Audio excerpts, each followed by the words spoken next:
I must apologize to you all. I missed out on doing a Halloween special this year, and I don't blame you all for hating me for it. So let me attempt to make it up to you with today's episode, to celebrate the atmosphere and terrors of the autumn season. Welcome back to Unexplained Encounters. I'm your host, Darkness Prevails, and today's episode features stories of the unexplained and disturbing that happened during the fall. Enjoy this fall special, and be sure to follow and rate Unexplained Encounters on Spotify and Apple Podcasts. Want me to narrate your story? Send it to me at darkstories.org. Now, let's begin.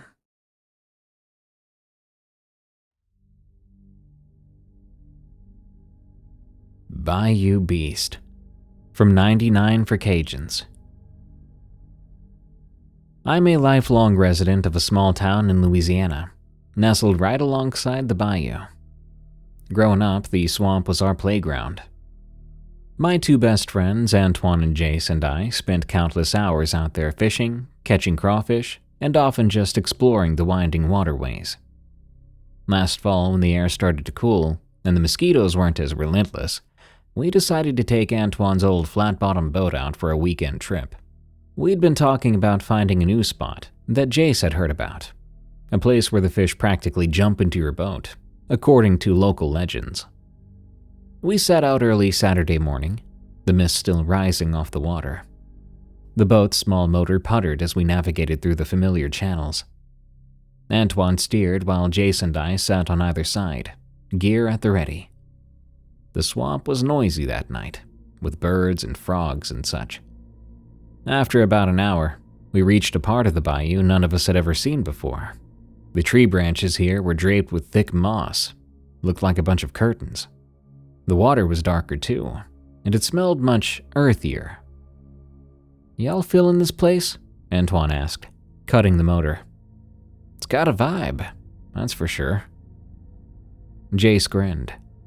"That's how you know the fish are gonna be biting. Let's anchor here." We settled in, casting our lines and cracking open some cold drinks. For a while, it was perfect.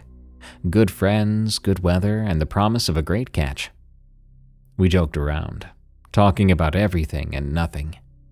Then things started to feel off.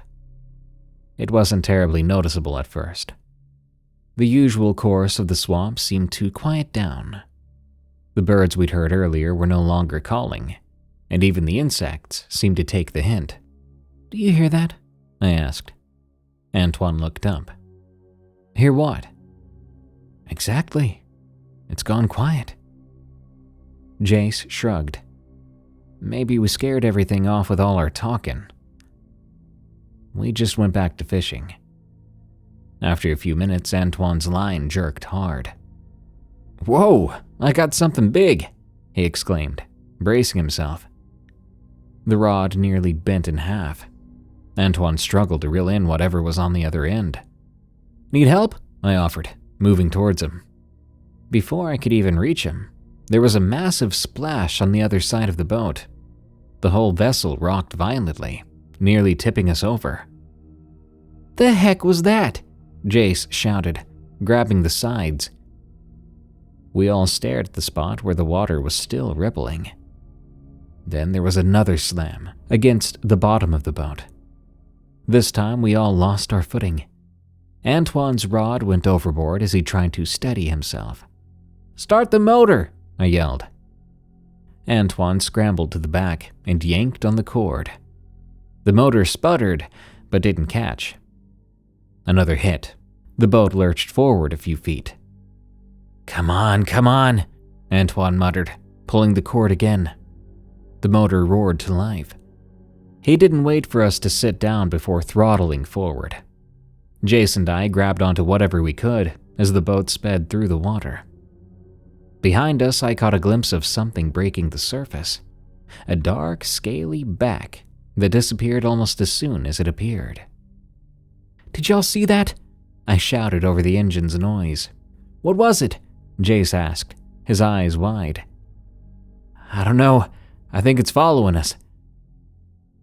Antoine steered the boat in a zigzag pattern, trying to throw off whatever was chasing us. The swamp was a maze, and at the speed we were going, one wrong turn could send us crashing into a tree or running aground. "There's a shallow area up ahead," Antoine said. "Hang on!" We hit a stretch where the water was noticeably less deep. The bottom of the boat scraped against submerged logs and rocks, but whatever it was in the water seemed to fall back. "I think we lost it," Jace said. Antoine slowed the boat, and we all took a moment to catch our breaths. "What do you think that was?" I asked. Antoine answered. "I don't know. Gator, maybe." "That wasn't a gator," Jace replied. "That was bigger. Did you see the way it moved?" We headed back then, none of us eager to stay out there much longer. I kept looking down at the water just in case. When I glanced at the other two, they were doing it too. Thankfully, we made it back to the dock without any problems. Back in town, we went to the local bait shop where old-timers gathered. Before we even said a word, they all looked at us and smiled. One of the older men, Mr. LeBlanc, gave us a long, hard look. "Looking a little shaken up, huh? Went to the wrong part of the swamp," he said. "What do you mean by that?" Antoine asked. "I saw where y'all went, passed you on the road a while back. I knew exactly what you were up to after them rumors were circling about. And let me tell you this, there are plentiful fish in that area. The rumors aren't wrong. But why do you think no one goes there?" "Come on, guys, he's just trying to scare us," Jace scoffed nervously. But Mr. LeBlanc leaned forward. "You boys are lucky. Other folks who have been out there weren't so fortunate. Best you stay clear of that area." We left the shop, more unsettled than we were before. And we took Mr. LeBlanc's advice. Even though we were young and rebellious guys, he seemed serious. We never dared go back to that part of the bayou.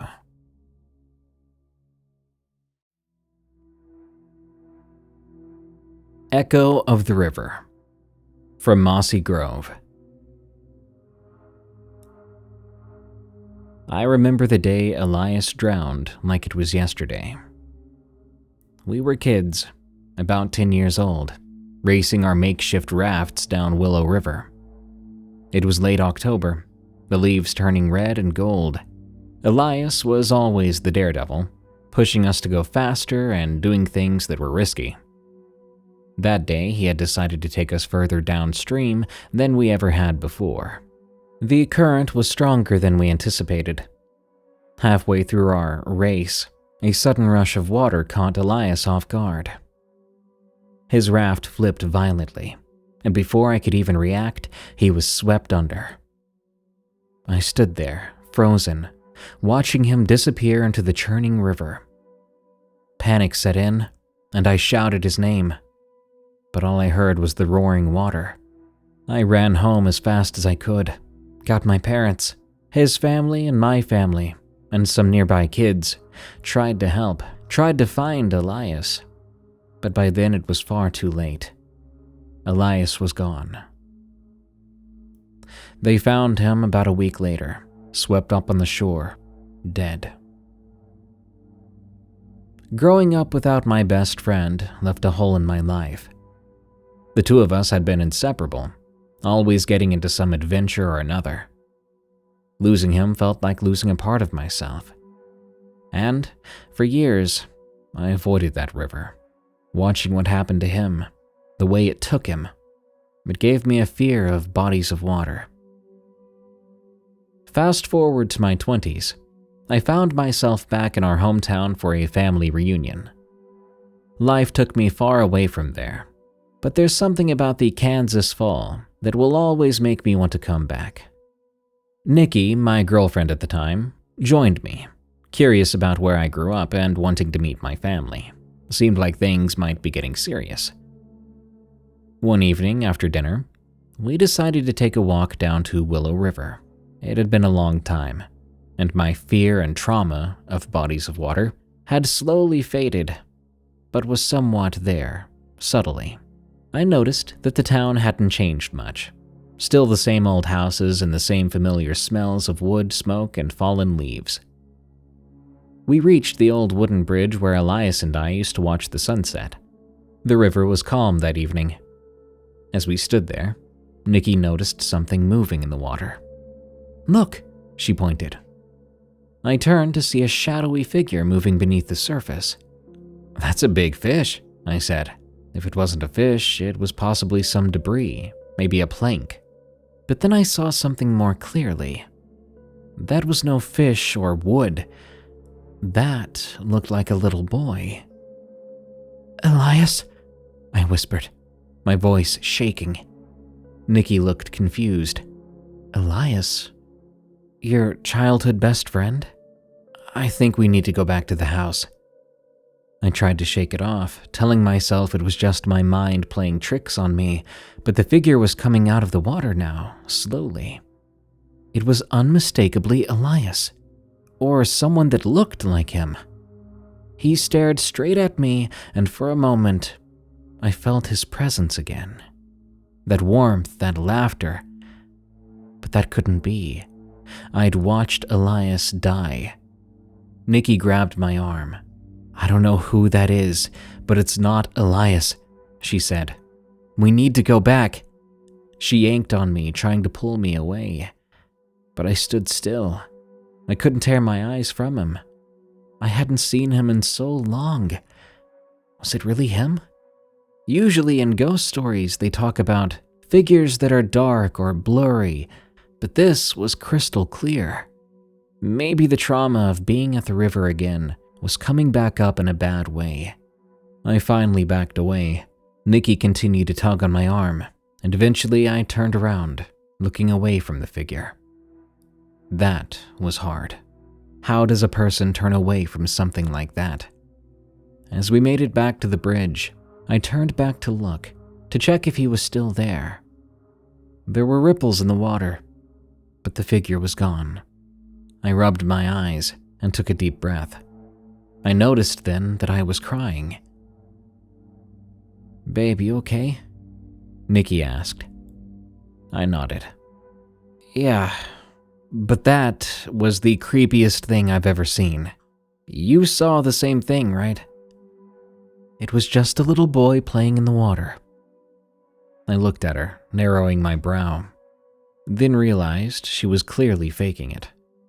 She was trying to make me feel better. I took a deep breath in and replied, "Yeah, just some kid playing in the river, like I used to. I'm sure it's a hot spot still for kids around here." The two of us hurried back to the house, the night feeling heavier than before. I felt watched and tense for the remainder of the night, but it eventually faded. The next morning, I woke up with a pounding headache. I couldn't get back to sleep, but Nikki hadn't woke up yet, so I quietly got out of bed and decided to walk back to the river. Yeah, a stupid idea if it was a scary story, but this is different. I walked back because I needed to make sure of something. I went to the exact same spot we'd been at yesterday when I saw the kid, and I stopped. I picked up a nearby rock, threw it in the water, and I called out, "Elias?" I waited. There was no response, just the gentle sound of the river. I tried one more time. "Elias." The morning remained quiet. I sighed, then turned around and began my walk back to the house. To this day, I'm not sure why I saw what I saw in that river. If it was the ghost of my best friend, why did he show himself to me? To scare me? To remind me? I have no idea. But there was something relieving about going back out there alone, calling his name, and getting no answer. Maybe it was all in my head. Maybe it was just a kid who had been playing in the water and looked a bit too much like my old friend. But why would he rise up like that and look straight at me? God, it was just so creepy and real. I just hope that Elias doesn't blame me. I'm still scared that that was what the message was. Why didn't you save me? Why did you freeze there and watch?" The way his face looked when I saw his apparition, it was not one of joy or satisfaction. He looked angry. I won't be going back there.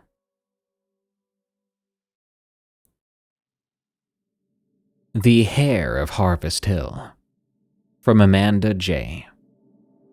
In my free time every single day I tend to my garden, unless there's several inches of snow on the ground, but that doesn't happen often. My garden is my sanctuary, a place where I can unwind after a long day of work. During the fall of 2019, I experienced something disturbing. It started with the rabbits. Normally, they were common around here. They would nibble on my carrots and lettuce. But this year, their presence was different. The marks left on my vegetables were bigger, more aggressive looking. At first, I thought maybe some sort of predator was in the area. Something omnivorous, taking the opportunity to chow down on my garden. However, nothing showed up on my wildlife cameras, which I'd set up around the garden. Whatever they were relentless, tearing through my plants with a ferocity I'd never seen before, and it was starting to aggravate me. One evening, as I was trimming the roses, I noticed a big rabbit watching me from the corner of my eye. This, I soon noticed, was unlike any rabbit I'd seen before. It was huge, as big as a domestic dog, I swear. And it had a weird look about it too, like there was an intelligence in its stare, like it was planning something. Its fur was a strange mix of gray and brown, and its eyes seemed too aware, too focused. Freaked out by its size, I tried to ignore it. I didn't want to scare it or make it mad. I've been bitten by a normal rabbit before, and it hurt. I didn't want to know what that thing's chompers would do to me. I remember calling my mom later to tell her about this giant rabbit I saw. The following night, the attacks on my garden escalated. I woke up to find my dog Max trembling in the living room. Max was a sturdy, middle-aged basset hound, always greeting me with a wagging tail and very brave more often than not. But that night, he looked downright traumatized. There were scratches on the doorframe outside and signs of a struggle. My heart sank as I realized something had tried to get inside. I grabbed a flashlight and got a cautious, closer look at these scratches. They were deep, like claws ripping through wood. Max growled behind me, hackles raised. We were outside to look at these scratches, and I had my back turned toward the garden. After a moment, as he kept growling, I turned and nearly jumped out of my skin, seeing that same massive rabbit from before. I'm telling you, this may have been a world record breaker. It was standing on its hind legs, the way a rabbit does, you know?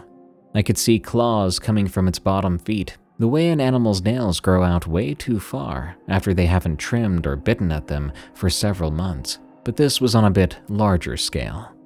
It was staring at us, and just the sight of it gave me chills. I backed away, but courageous Max lunged forward, barking furiously. He'd been scared before, but maybe because I was outside with him, he felt protective. The rabbit didn't hesitate. It darted right towards us with alarming speed and knocked Max off his feet. Think about that for a second. A fully grown basset hound tackled and knocked off his feet by a rabbit. I screamed and jumped back.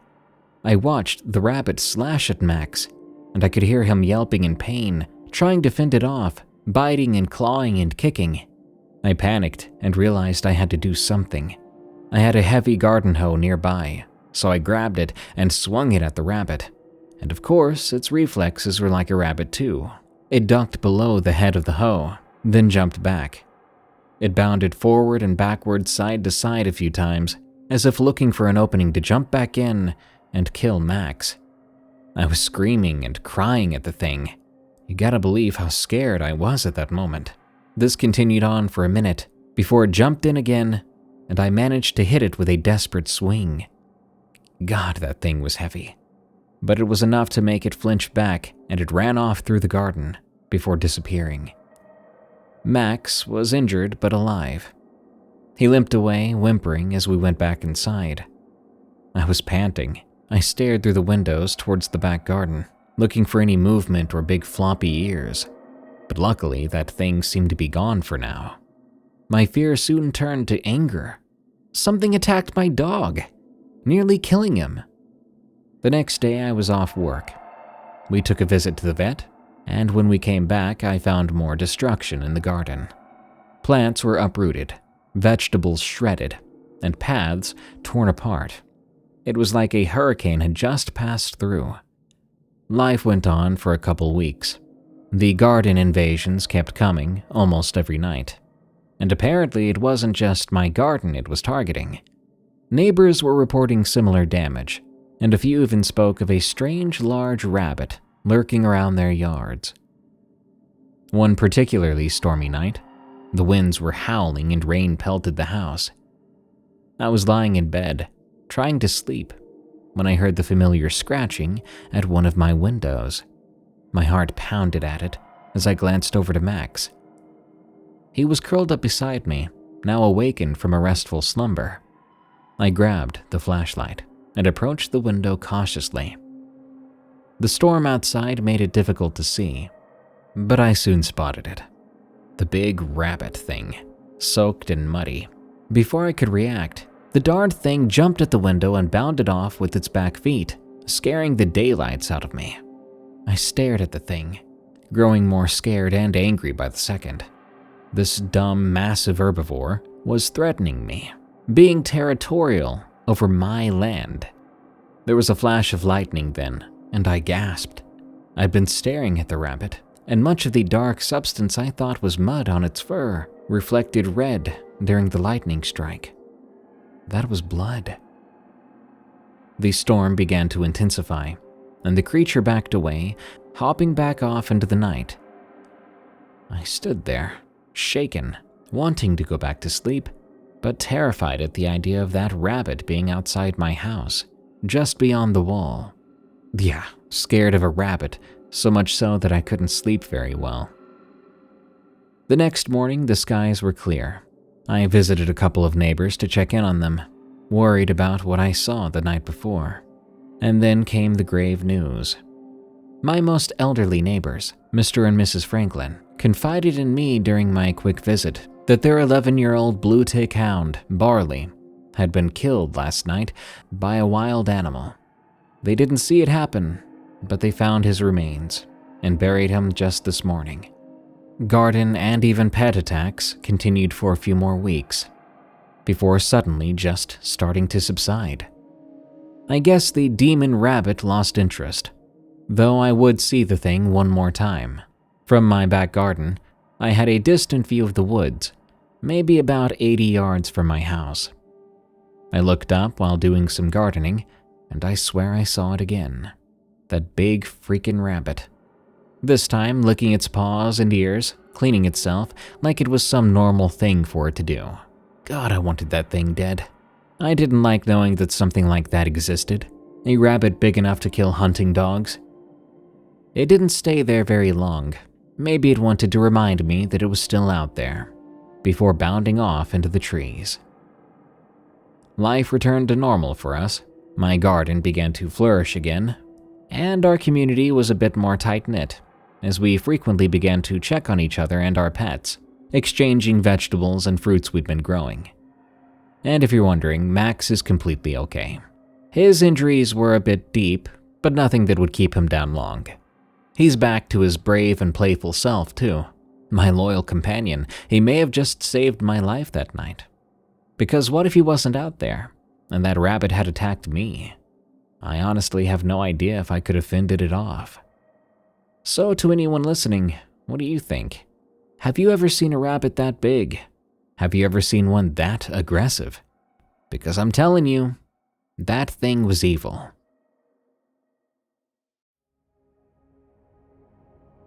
The Long Haul One Fall. From dIvanz. I'm a long-haul trucker based out of the Midwest.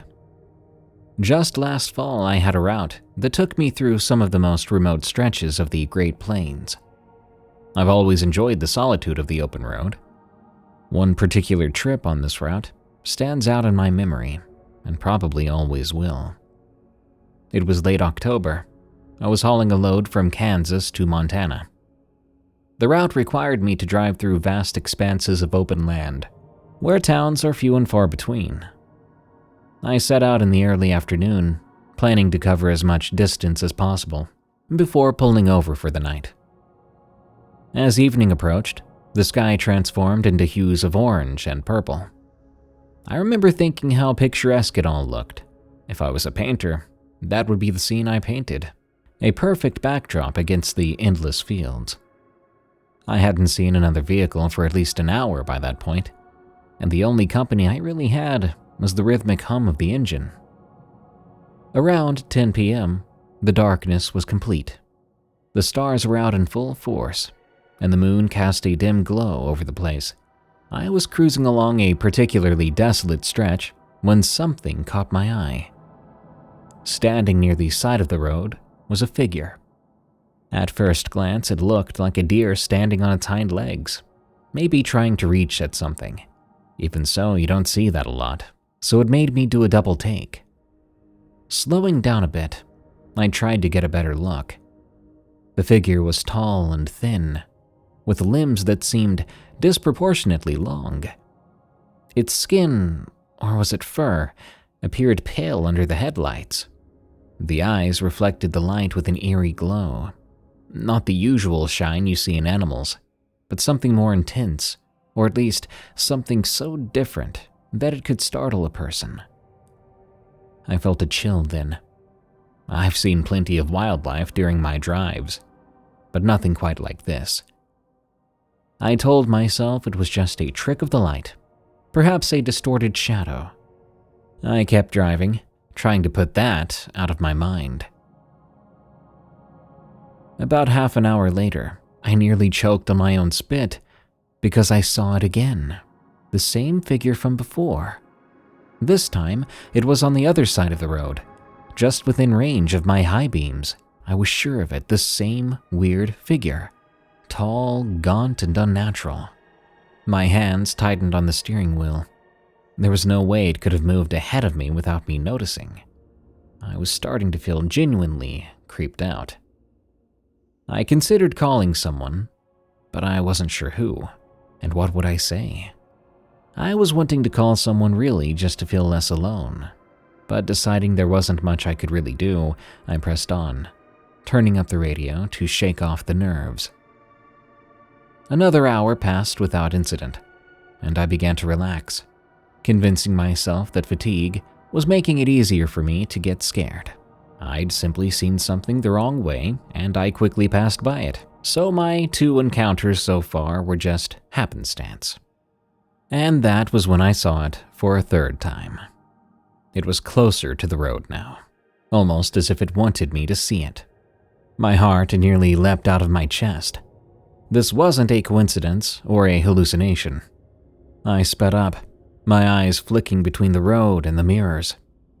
I didn't see it following me, but the sense of being watched was overwhelming. I needed a break, somewhere with lights and people. A few miles ahead, I spotted a rest area, a rare sight in this part of the country. Relieved, I pulled in and parked under one of the street lamps. The place was deserted, but the illumination provided some comfort. I stepped out of the cab to stretch my legs and clear my head. The cold night air was refreshing. I walked around the truck inspecting the tires, more out of habit than necessity. But I began to feel it again, the unmistakable sensation of being watched. I looked around but didn't see anything unusual. I was climbing back into the cab when a soft rustling sound came from a cluster of bushes near the edge of the rest area. Squinting, I swear I briefly saw a pair of glowing eyes looking back at me. My breath caught. I was not sticking around here to find out what that was. I jumped back into the truck, locking the doors, and figured I would push through the rest of the drive without stopping. Sleep could wait until I reached a more populated area. As I pulled out of the arrest area, I caught a glimpse of the figure in my side mirror. It stood near the entrance, watching me drive away. You guessed it, the same one as before. My hands were shaking so bad, but I focused on the road, determined not to let fear get the better of me. The next few hours were pretty tense. The road was basically a dark tunnel, illuminated by my headlights. Every now and then I thought I saw shadows moving along the periphery, but I wouldn't be slowing down or stopping to take a look. Around 3 a.m., I finally made it to a truck stop near a small town. The place was lit up, and there were other trucks parked there. I pulled in and turned the engine off, letting out a long breath. Inside the diner, I ordered a strong coffee. The waitress, noticing my disheveled state, asked if I was okay. I hesitated a moment, not really sure if I should share what I just saw, but I thought it would make me feel better. In the end, I told her a brief account. She listened closely. I couldn't read her expression at first. When I finished, she leaned in slightly and said, "You're not the first to see something strange out there. I've heard people say it's the land remembering its past." I had no idea what that meant, but her words stuck with me even now. After resting for a few hours, I completed the delivery without further incident. However, the experience gnawed at me. Once I was back home, I visited my stepdad, David. David is Native American, Navajo to be specific. He's always been a source of wisdom to me, and something about this encounter was very familiar. Over dinner, I recounted the whole story. He listened quietly, his face serious. When I finished, he remained silent for a moment before speaking, and when he did, he told me exactly what I expected to hear. "What you saw might be a skinwalker," he said.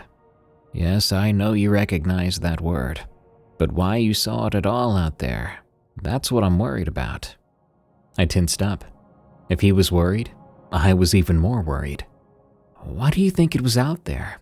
Why do you think it would show itself to me over and over and over? It felt like someone was stalking me." I explained. "Skinwalkers are said to be drawn to those who might disrupt the balance of something, or wander into places they shouldn't be." He cleared his throat, then drank some water, before going on. "Sometimes they appear to those who are vulnerable, those who are more open to seeing them." Despite hearing stories about them as a kid, I never really believed in them, but I could not deny how scared I was of seeing it again. "But, well, have you ever encountered something like that?" I asked. He nodded. "When I was younger, before I met your mother, I had an experience while camping with friends near the reservation. We heard sounds that night, calls that mimicked human voices but didn't sound exactly right. One of my friends even claimed to see a figure watching us from the ridge. We left immediately, just like the elders had warned us." "What did you do after?" "The elders performed a protection ritual for us. It's important to respect these entities and protect oneself." I felt a bit weird asking, but I went ahead. "Is that something I need to do now, to make sure it's not following me?" He nodded again. That evening, he prepared a simple but meaningful ceremony.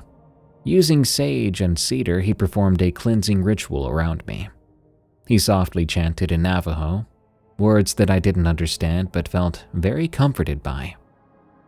He emphasized that the ritual was meant to purify and protect, not to challenge or confront whatever I'd encountered. Throughout the process, he explained the importance of intention and respect. "It's not about magic," he said. "It's about realigning yourself with positive energy and distancing yourself from negativity." Afterward, I did feel a lot better. Whether it was the ritual itself or just the act of it being a placebo to my fears, I can't be certain, but I was very grateful that he went out of his way to help me. "Thank you," I told him. I didn't realize how much this was affecting me. He placed a hand on my shoulder. "Be cautious on your journeys. The world is bigger and more mysterious than people realize." Since then, I haven't had any similar experiences. I continue to drive long routes, but I avoid that particular stretch of road whenever possible. On the occasions when I can't avoid it, I make sure to carry a small pouch of sage that David gave to me, a token of protection and a reminder of the respect we should have for the unknown. By now, I've shared this story with a few fellow drivers. Some laugh it off, others suggest I was just tired, and some others admit to seeing strange things themselves. Whether you believe in skinwalkers or not, there's something about the vast emptiness of the open road that can make you question what's real.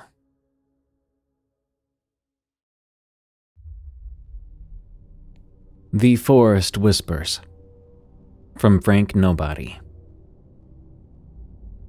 Not too long ago, I went back to my hometown in West Virginia, helping my parents get our old house ready to sell. I hadn't been there in years, not since moving to Pittsburgh for work. Being back was a strange feeling. The house and the dense woods behind it brought back a flood of memories, especially of my grandfather who had passed away not too long before that. Growing up, he used to tell me eerie stories about those woods. One that always stuck with me was about something he called the Whispering Winds. According to him, every fall when the leaves changed and the air turned crisp, the wind would whisper people's names, luring them deeper into the forest. Some who followed those whispers too far never came back. He also mentioned sightings of a shadowy figure that might accompany those who were about to get lost or who had recently passed, appearing as phantoms of their old selves. As a kid, I thought these were just tales to keep me from wandering off too far. It made a lot of sense that way. While helping my parents, I found some old stuff in the attic. Comic books, a slingshot, other childhood treasures. It made me feel really nostalgic, so I decided to take a walk in the woods to revisit some of the old places I used to explore. It was late afternoon when I set out. The woods looked just as I remembered, though the trees weren't as tall as I recalled, but they were gorgeous in those red and gold shades. The ground was covered in a thick layer of fallen leaves that crunched every step I took. I followed this old trail that led to a small clearing, where I used to love hanging out. After walking for a while, I thought I heard someone call my name in the distance. I assumed it was my mom or dad needing to tell me something.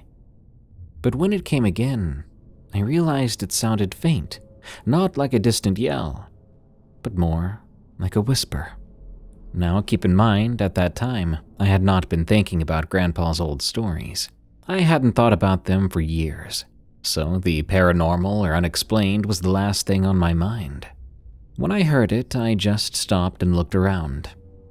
I didn't see anyone nearby, so I dismissed it as my imagination, or possibly the wind moving through the trees in just the right way. I then continued on. A few minutes later, though, I heard it again. It was a bit clearer than before, and it definitely sounded like someone calling me from deeper in the woods. But there was no one out here with me. That fact made this unsettling. I called out, "Hello? Someone out there?" I got no response. An uneasy feeling began to creep in. The woods were getting quieter. No bird songs, no rustling of animals, just the wind through the trees. I prayed it was because it was getting late, but where were the insects? Feeling creeped out, I decided it might be best to head back before it got too dark. As I turned, I realized I wasn't sure which way the trail was. Everything looked unfamiliar suddenly. I hadn't been in these woods for a long time, so it wasn't impossible that I may have wandered off the path without noticing. I pulled out my phone to check the compass app, but it wouldn't calibrate properly, and my signal was non-existent. I chose a direction I thought would lead me back, and I started to walk. After a while, nothing at all looked familiar. And then I heard my name again, from a different direction. It sounded urgent, like someone needed help. Against my better judgment, I decided to follow the voice. Maybe someone was out there and in trouble. I called back. "Who's out there? Do you need help?" But still, there was no answer. As I moved toward where I thought the voice came from, I caught a glimpse of something moving between the trees. I couldn't make out many details, just a silhouette. I called again and got no response. My unease grew stronger. I decided to stop following the voice and focus just on finding my way back. But every direction I took seemed to lead me deeper into the woods. The trees were growing denser, not thinner, and the light was fading quick. I had been out here way too long. I tried to stay calm, telling myself I'd find the trail eventually. Then came the voice again, closer now, almost right behind me. My name, whispered but somehow echoing. I spun around, but no one was there. My heart was pounding now. I began to walk faster, then thought forget it, and broke right into a jog, trying to put distance between me and whatever was happening, and whoever was trying to make that happen. I saw a figure again, ahead of me this time, and what really freaked me out was the way it wasn't walking between the trees, but sort of gliding. I couldn't see a face or any features, just a human-shaped silhouette. I was panicking then. I ran full force, not caring about the direction anymore. I just wanted to get out of there. Branches scratched at me, and I nearly tripped over roots several times. After what felt like hours, I burst out of the tree line and stumbled into a field. I recognized it as part of our neighbor's property. I was so relieved. I looked back into the woods, thinking I was about to see something come out at me. But it was just still and quiet. I took a moment to catch my breath, then made my way back home, sticking to the roads this time. When I walked into the house, my mother took one look at me and knew something was wrong. I must have looked shaken, probably tired too. I told both my mom and dad what happened. They exchanged concerned glances. My father admitted that over the years, especially during the fall, people around these parts had reported strange experiences in the woods. And from time to unfortunate time, folks would go missing. He said that my grandfather always believed there was something unexplained out there. I don't think he knew that Grandpa already told me those stories. That night, I couldn't sleep too well. I was a bit stressed out, because something inhuman tried to lure me into the woods forever. At least, those were the vibes I was getting. The following morning, I decided to cut my visit short. I would be heading back to Pittsburgh the next day. Before I left, my mother gave me an old necklace that belonged to my granddad. She said he always wore the thing when he went out into the forest, and I wondered if it was a superstitious thing. Personally, I'm not usually superstitious, but I appreciated the gesture. Back in the city, things returned to normal. But I would never forget about my experience, an experience which, to this day, I can't explain. Not entirely. A lot of folks with similar stories would be saying stuff like hallucinations, but that's not really how the human body works. If you're gonna go out in the woods and hallucinate, there has to be a reason for that as well. A good one. A specific one, too. Because most hallucinations aren't visual or auditory. Anyway, after leaving, I haven't been back to that place. My parents ended up postponing the sale of the house, and they still live there. I kind of feel bad about abandoning them, But I know it wasn't my fault that the sale never went through. I still have my granddad's necklace, and whenever I go out to places I am not too sure about, a new bar, a new side of town, or even the woods when I go hiking on occasion, I wear it, just in case Grandpa knew something that I didn't.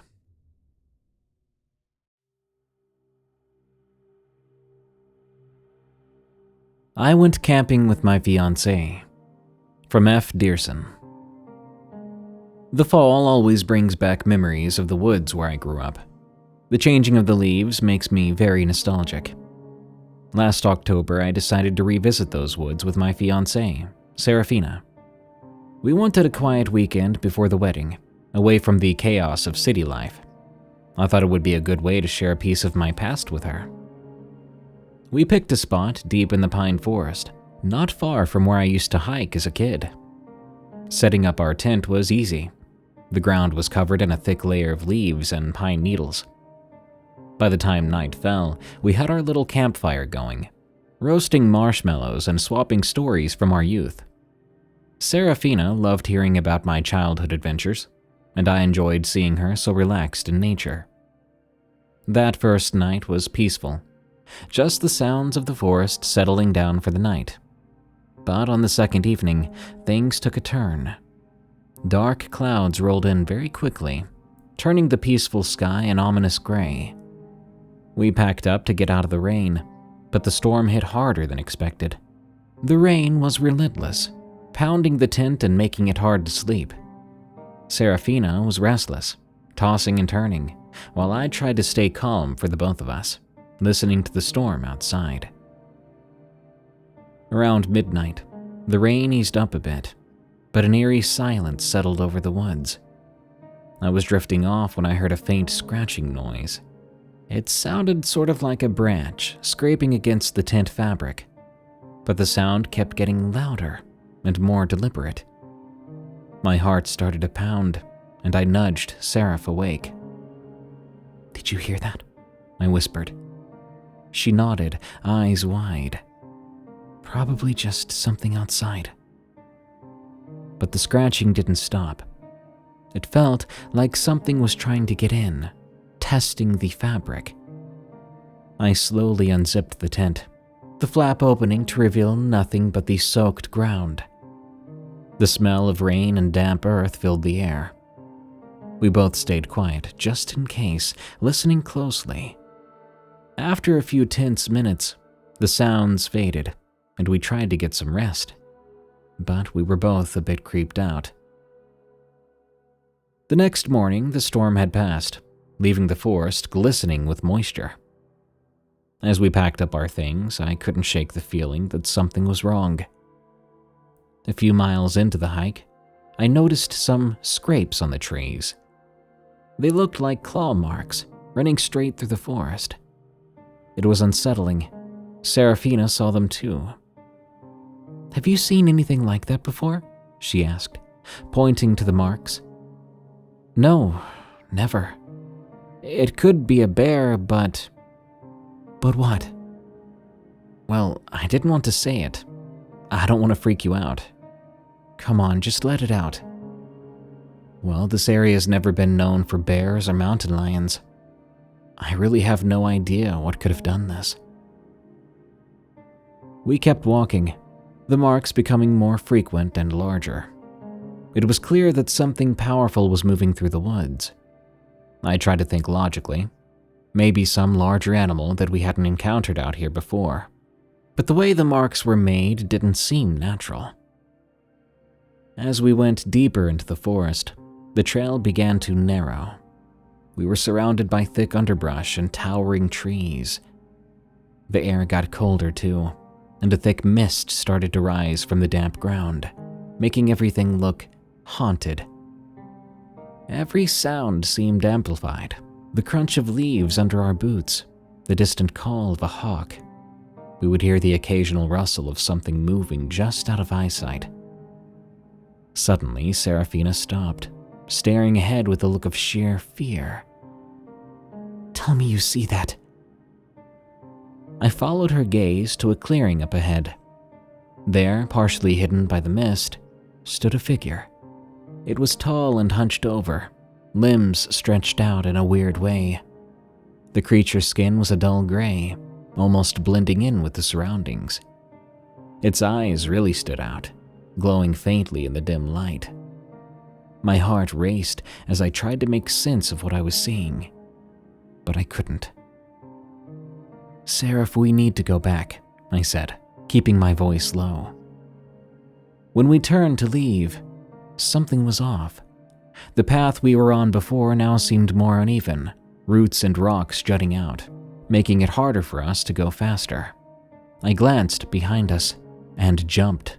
The figure was facing towards us now, and it was closer. Serafina grabbed my arm. "We have to try to run. I don't want that thing getting near us." We broke into a sprint, pushing ourselves quickly but awkwardly. The mist made it even harder to see more than a few feet ahead. My mind was reeling, searching for any possible escape route, but the forest seemed endless, a maze with no clear exit. In the midst of our panic, I tripped over a root and fell hard to the ground. The world began to spin as Serafina reached out to help me. In my panic, I glanced back again. The silhouetted thing was closing in, hands outstretched towards us, making it painfully obvious that its limbs were completely wrong. Too thin, too angled at the joints, and I swear I could smell it. "Hurry, Seraph," I gasped, trying to push myself up. She was already pulling me up to my feet, her eyes never leaving that thing. Together we forced ourselves to keep moving. Just when I thought we couldn't run any further, the trail finally opened up. We were met with a small grove, and in the center was an old abandoned cabin. The wooden planks on it were all weathered and the windows had been shattered. But still, it was our only lifeline at this point. We dashed towards it. Inside, the place was dark and musty. The remnants of the last inhabitants were scattered about, like broken furniture, decaying books. The fireplace hadn't been cleaned in what seemed like years. We collapsed against one of the walls, gasping for breath. Thanks to the broken windows, we could clearly hear the forest outside still, making us more uncomfortable. It was like we were still out there, still in danger. But at least the immediate threat seemed to halt. "Should we stay here until morning?" Serafina asked. I'd never seen her so scared. In our escape, I'd lost my phone and my wallet, but I doubt it would have helped. The signal out here was insanely bad. "Sure," I said. We huddled close. There was only a little bit of light coming through a small window, where the very first rays of the sunrise were breaking through. The forest outside was extremely quiet, and whenever I peeked, I didn't see anything weird. But I was still terrified. I prayed that what we saw was some strange man, an odd hermit we encountered, who would have rather been left alone. As we sat there, Serafina touched my arm again. "What do you think that was? Do you think it was real?" I stared around the cabin and thought about it. I think it was real. If we both saw it, I doubt it was some hallucination or dream. But whatever it was, I can't be sure. But I'm just gonna tell myself it was some crazy man. We spent that morning in uneasy silence. As the morning grew brighter outside, we began to hear the sounds of birds and wildlife. The trail out of the woods was the same as before, but the atmosphere felt different. These woods were my childhood, and now they felt alien to me. I hated it. I did not want something so nostalgic for me, being ruined forever. We made it back to the car without a problem. We drove back to the city, thankful for our lives, knowing we would never forget that night. We told family members about the experience. They oohed and awed about it, thinking it was cool that someone they knew closely had a paranormal encounter. Weeks passed by, and strange things began to happen. Alone at night, I would hear unexplained noises, shadows moving at the edge of my vision. I kept feeling watched. I convinced myself it was just lingering fear and stress from our original encounter, and I prayed it wasn't something that followed us home. One evening, I was preparing dinner. Serafina came up to me with a concerned look. "Have you been feeling all right? You seem different lately." I forced a smile. "Just tired from work and everything, and to be honest, still a bit creeped out from you-know-what." She smiled and hugged me. Eventually, we decided it might be best to do a different hike at a different location, to face my fears, so to speak, to remind me that the forest is usually safe, that what we experienced was a phenomenon of some sort. We set out one early Saturday morning. The trail was nice. It was actually comforting to be somewhere I didn't recognize. "Do you remember the campsite we went to that day?" Seraph asked, breaking the silence. "Yeah, why?" She hesitated for a moment, then continued. "I found something in my backpack after the trip." "What? Why didn't you tell me?" "Well, you looked worried, and I didn't want to add to it." She pulled something from her pack. It looked like a woven little wooden doll, an effigy of some sort, about half the size of my palm. "What do you mean you found this in your bag?" I asked. "I have no idea. It wasn't there when we got to the campsite, but it was there when we went back home." "Seraph, I swear to God. Please tell me you made this while fidgeting or something, and just forgot you put it in your pack." "I'm telling you, I don't know how it got there. Why would you bring me back out in the woods and show me this? Are you trying to freak me out?" "Honey, no. I just wanted to come clean, so we can get past this." "Okay then." Taking the little effigy, I cleared a spot on the ground nearby, found some dry brush, placed that effigy on top, and lit the kindling. Seraph didn't say a word. She seemed to completely understand my reaction. The idea of this thing that neither of us made not only followed us home, but also stayed in our house for weeks. Ugh, it gave me the heebie-jeebies. But it was gone now, I thought. "So, you ready to go now?" she asked. To be frank, yes. I don't want to be out here right now. I thought I was up for it, but now I'm not. Serafina grabbed my arm and smiled, reassuring me without a word. We turned back on the trail and went back to the car. It's been a while now. Serafina and I are married, and we're expecting our first kid soon.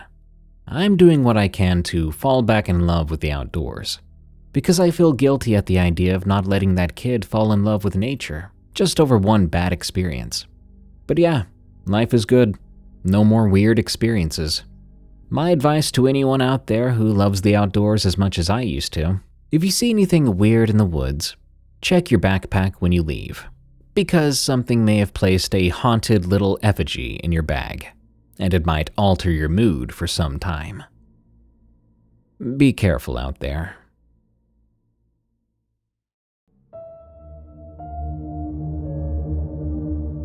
Thank you for tuning in to Unexplained Encounters. If you're not already, follow and listen to Unexplained Encounters on Spotify, Apple Podcasts, or your favorite podcast app. Leave us a rating while you're at it. Get some cool creepy merch at eeriecast.store.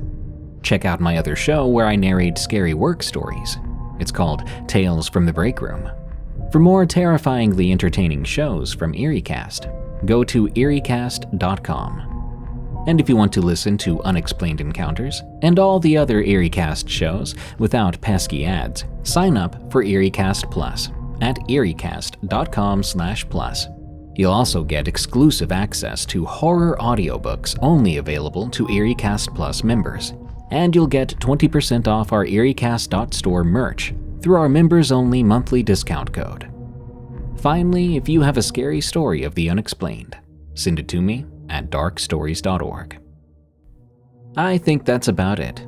Thank you so much for joining us. Stay safe out there and stay creepy, because this world is a strange one.